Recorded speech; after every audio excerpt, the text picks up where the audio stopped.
Welcome back to another episode of the Natty Teacher. I am, of course, your host. Who else but the Natty Teacher? And we're back, man. I told you it was going to be consistent uploads, roughly 3 times a week right now, or I should say on the low end 3 times a week. Every other week, the plan is actually to do 4.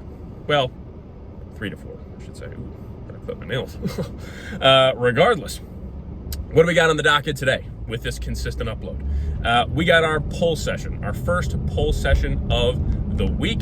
Now, as you guys may or may not know, I think I talked about this yesterday, and well, for you guys, it would be the upload previous to this one, so maybe 2-3 days. But I do have a little bit of like a muscle strain in my teres muscle. So it kind of is the muscle that crosses over the back, the upper part of the back into the rear delt. It's kind of tucked in below the rear delt, kind of tucked back in there.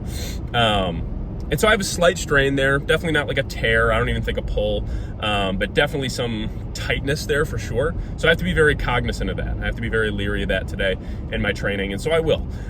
So we're gonna work with that, not against it, as I have a little bit of a mini rant here. We'll say about a 30-second mini rant, or maybe a little bit more, because I'm almost to the gym. But regardless, guys, if you have an injury in the gym, unless you have completely torn a muscle or something that requires surgery, or you've really injured yourself bad, where there's some like heavy bruising and really a lot of pain or what have you, if you have an injury in the gym, usually you can work with it, but it's emphasis on the word with. You're not working against it. You're not working through it. Okay, we got the Billy Badasses in the gym who want to be, I got this. I've done that before, and it just prolongs minor things and either turns them into major injuries, or it prolongs these smaller little tweaks and makes them last days or weeks longer than they should, because you just weren't training smart. Like, I always recommend active recovery for injuries if you can, and like again, unless you have torn a muscle or something, I always recommend active recovery. That's why I deload instead of just taking time off from the gym, because it's lighter loads and still pumping blood, and movement of blood in your body is so beneficial for recovery. I firmly believe that. Okay, and it's also proven by science. But regardless, if you got an injury, work with it. So today you'll see that I'm playing a little copycat here. I'm running a pull session that Kuba Chelin ran with some tweaks, a little bit different, just because he has different equipment and what have you. But regardless, I'm running a pull session that Kuba, I'm a huge fan of Kuba Chelin. I don't think he'd ever see this video, but dude, you're a rock star, phenomenal bodybuilder, and phenomenal, trainer in the gym. Like, my dude knows the ins and outs of training very well, for sure. It's why he's probably why he is such a successful coach. You can tell he knows his stuff for sure. He doesn't just, rattle off random stuff, and looks phenomenal too. I mean, you can tell that he knows what he's talking about. Regardless, I'm running a pull session that actually he ran in a recent upload of his. So check it out. If you haven't subscribed to him, it's Kuba, it's Kuba, and then Chelin is Cielen. Highly recommend giving him a follow if you're looking for training advice, tips, tricks, all that kind of fun jazz. The dude, again, knows his stuff big time. I'm a huge fan of his, followed him for a while. So regardless, give him a follow. But I'm pulling into the gym now. We got a pull session. Let's get it, man. I don't know if that was right, but regardless, let's get it. All right, so first exercise on the docket, we have just a pretty simple one-arm lat pull down. Trying to keep those elbows in a relatively neutral position, driving them down through the lat. I'd say a lot of lower lat here, but just a lot of lat as well. Making sure that we're not getting too far of a stretch on the way up. I feel like in the past I've allowed my shoulder to rotate too far forward, and I feel like that's actually taken away from this movement. But again, like I was talking about, I don't know if I talked about this in a video or not, but the idea with this injury in my teres is to drop the weight today about 10 to 20%, focus a little bit more on that stretch, focus a little bit more on that contraction, and up the reps a little bit as well. So instead of seeing sets of 8 or 10, for the most part today, you guys will see much higher rep sets. I think my top set here was like 17, and then I stayed at that weight and did another set of 13. So keeping the reps high, volume still in the same spot, but just using a little bit less load as to make sure that we're not putting too much tension on that area. This actually felt really good. So definitely one to be excited about for sure in the future. So did make an adjustment on the cable tower as well, too, kind of pulling it a little bit of a different angle than what I'm used to. So felt really good. So anyways, so 2 working sets there. Then chest supported neutral grip row. Of course, you're going to get some lats here, but to be honest with you guys, if you really look at my back when I'm doing this exercise, I'm really focusing a lot in that mid and upper back. You'll also notice that that chest never leaves the pad. Okay, don't row so far back that you're leaning way back. That chest should be glued to that pad. We're driving through with the elbows. Again, I see people doing either not enough weight on this one, they could be doing much more, or way too much weight on this one, and they're leaning way off the pad. Again, I would highly recommend. I'm trying to talk quiet here. Sorry. My daughter's going down for a nap. I'm down in the basement as far away as I can, but still trying to talk quiet. So driving those elbows back through, getting that nice squeeze through the back again, that mid-upper back, especially a little bit into the lats. But I believe we did 2 sets of 12 here. And this one was just a little over 10% less than I would normally use, so not too far of a drop. Then, this is the injured side actually that I have on here, but you'll see here just a single arm lat row. What you'll see here is I don't want to drive the elbow too far past the actual rib cage or the side of the body. So I'm trying to line it up with the side of the body, maybe a little bit further back, but nothing super crazy. Leaning into it ever so slightly, but we don't have to lean like way into it until it's super heavy. That's not the goal here. We're just trying to drive that elbow through the lat, get a nice squeeze in the back, and get a nice stretch, and go from there. So this one didn't bother it, so this was cool. This was just over a 10% drop from my top set, last time I did this, so not a heavy drop at all, but felt good. Kept the reps a little bit higher here. Again, kind of par for the course today. Everything was in that, mainly 12 to 15, 12 to 20 rep range for the most part. A few exercises were a little bit less here and there, but not very much. Anyways, 2 working sets here, and felt really good. Really did.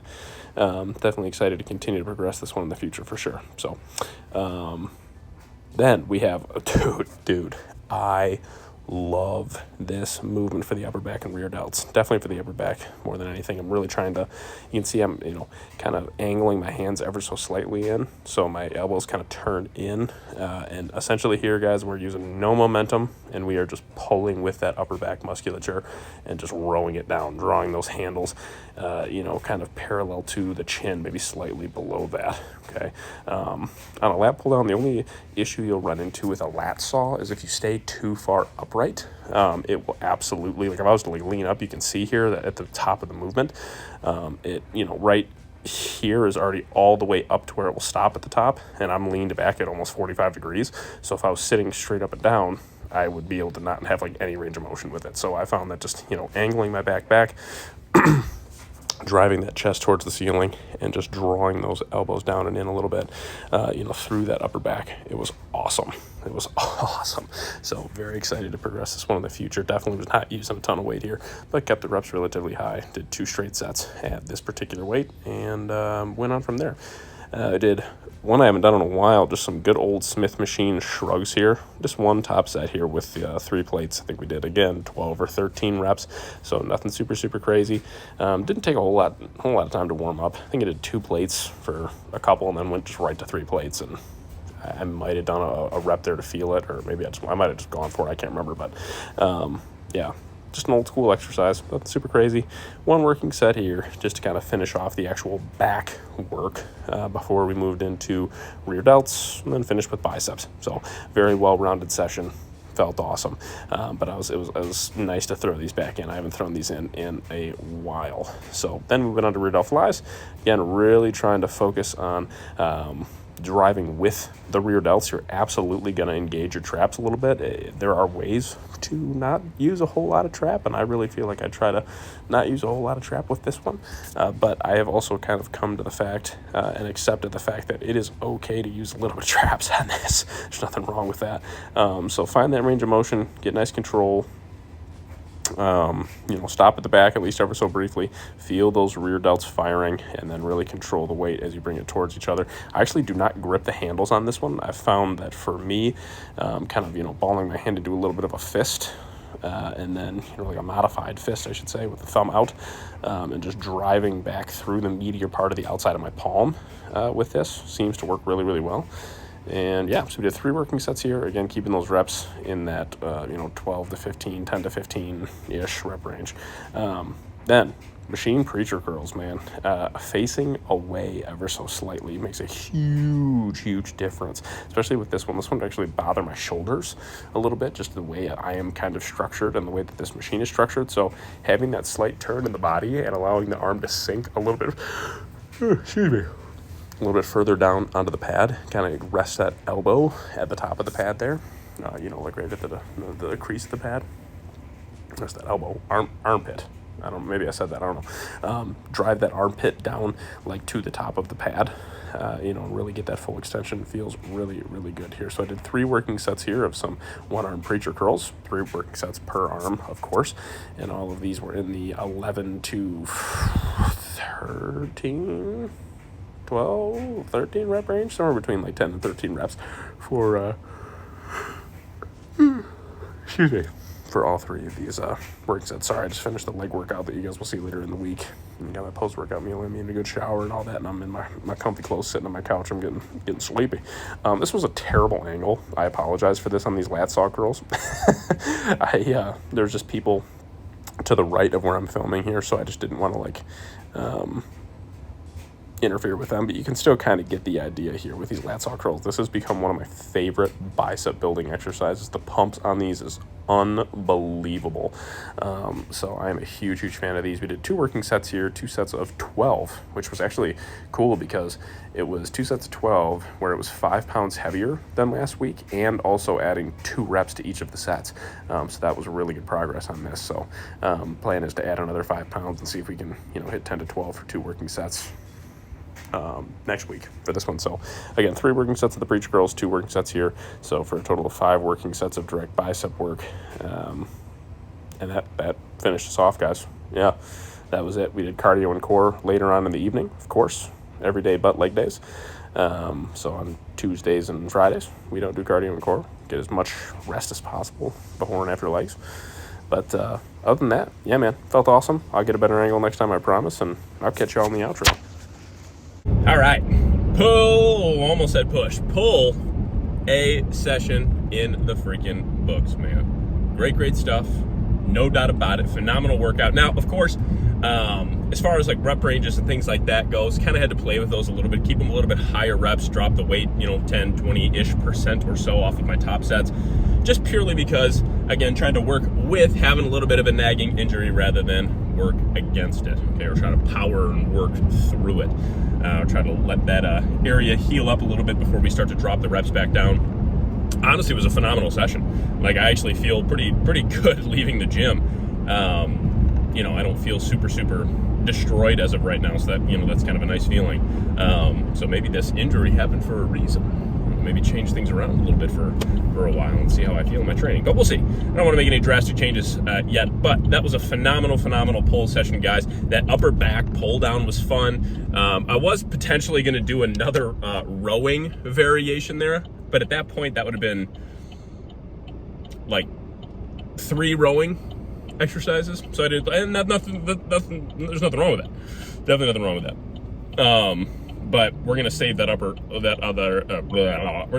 other upper back row, which is just a Smith row for the upper back, for our second pull session. So, yeah, guys, phenomenal stuff. Felt great. That was a fun session too. Like, that was a lot of fun training. That area that I had here, I felt it tighten up a few times, but honestly, for the most part, because I was working with a little bit lighter loads and keeping the reps a little bit higher, definitely didn't feel as tight or as painful or anything like that. So that was good. Definitely excited to allow this area to continue to heal, get back to normal, and even get better. But to be honest with you, you can still make progress even with an injury. That was still a phenomenal session. Like, it was a lot of fun.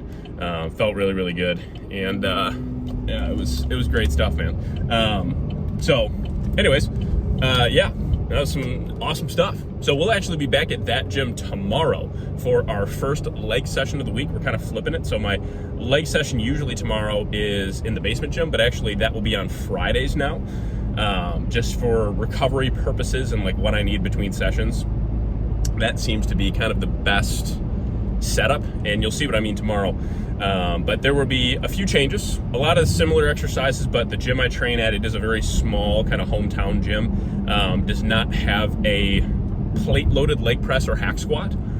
Does have like a pin loaded horizontal leg press, you know, like the little machine one where you push straight out, which I am not a fan of on the knees or anything. I just don't like pushing straight out. It just doesn't, I don't like it at all, put it that way. I'm just not a big fan of it. But regardless, they do have a Smith machine, got a barbell. So we're going to go kind of old school a little bit, with a old school with a new school twist. We are going to be doing some Smith machine squats tomorrow. That will be that'll be our main kind of big mover for the legs tomorrow. Will be a Smith squat. And you know, go from there. That's kind of about it. Nothing super fancy or special with that. Just kind of where we're at. So, anyways, yeah, man. So that's the plan. I'll kind of show you. Well, not kind of. I'll show you the session will be uploaded later this week. So probably on Thursday or Friday is when you'll see this leg session that I have tomorrow. But I am excited to debut that new leg session. Should be awesome. So will be awesome. I'm excited to, you know, get rocking and rolling with that for sure. But other than that, man, yeah, phenomenal session. A1 session today. Great stuff. Really feel like I hit all parts of, you know, my posterior chain minus the hamstrings. But, you know, really do feel like I was able to effectively really hit the back, you know, and rear delts, and of course end with some good biceps. So, already have my post-workout meal, which is just my blended meal. It's my one, you know, protein powder meal I have throughout the day, is that, post-workout meal. And when I'm at work, usually that is my second meal, because that's just something I can just drink down real quick, you know, a couple hours before lunch. But on days when I train where I don't have work, I do prefer that to be post-workout, because it's quick, it's easy, it's super easy on the stomach, it's already broken down, so that protein and those carbs are going to hit you pretty quick, get those nutrients flooded into the body, and then a couple hours later have, you know, another good-sized meal, go from there. So you will see some like diet vlog kind of stuff coming at you too as well, that I'll talk about. Like I'll do like a full day of eating pretty soon and all that kind of fun jazz. And yeah, a few twists to the channel, nothing super drastically different, but you know, we kind of just, you know, we're just continuing to plug away, guys, continuing to plug away, getting better and better each day. That's all we can do. So it was a blessing, you know, very excited, very happy that area in my back and rear delt is feeling okay. You know, that's a great feeling to know that is, you know, something I can actually work with and still train pretty dang intense as well. Like, again, just a little bit lighter loads. You know, that 20%-ish, 10-20% drop seems to be the number to work with for sure. So,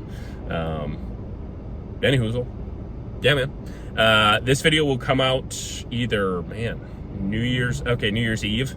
Yeah, so tomorrow. So, Happy New Year to all of you. You know, hopefully you get to spend that time with your family and friends, loved ones, all that kind of fun jazz. Have a little party, I don't know, whatever y'all do on New Year's. But regardless, you know, hopefully 2025 is the best year for you and those around you. I'll be honest with you guys, it absolutely can be. You just gotta make it that. You just gotta make it that, you know, that's just your choice. Sorry about that. Yeah, some guy, we have a lot of four-way stops here in Michigan, and that dude took advantage of the fact that a car was crossing in front of me, even though I pulled up to the stop sign before that guy on the far side. Give him a little honk, give him a little honky donk there, and go from there. You know, no big deal, but you know, hopefully he won't do it next time, because he got honked at. Yeah. Anyways, yeah, that's it, man. So if you haven't already, make sure you subscribe to the channel. Come on now. What are you doing? Unless you don't want to, then I don't blame you. But you know, if you don't want to, then I wouldn't. I don't subscribe to channels I don't want to watch again. But if you do want to see some continued content from the Natty Teacher, the easiest way to see that is if you subscribe, because then as soon as I upload, it'll pop right up onto your feed and get you raring and ready to rock, no doubt. If you haven't already as well, make sure you like and share this video. That'd be awesome. It'd be sweet. Drop any comments, questions, or feedback you got down below. Of course, feel free to reach out to me on social media at the Natty Teacher on Instagram or TikTok if there's a question or anything that you don't want to be public, but you do want to still ask, or if you have feedback that you don't want to be public but you still would like to share, please feel free to reach out to me. I have, you know, people on a relatively consistent basis reaching out to me, mainly on Instagram, so please feel free to do that. That's totally cool. As soon as I see that, I will absolutely respond. I think you have to do like a request though, so because my account is private, so, or I don't know, for messages I think you have to do a request thing. Yeah, I'm pretty sure. I don't know. but I will, read the message, and if it's, something about the channel, I'll definitely accept it and respond. So, anyways, hey, first and foremost, God bless, man. Doing this all in His glory and in His honor, of course. And from myself, the Natty teacher, and the whole Natty family, this episode of Road to Natty Pro is out. I will catch y'all on the next one in just a couple days.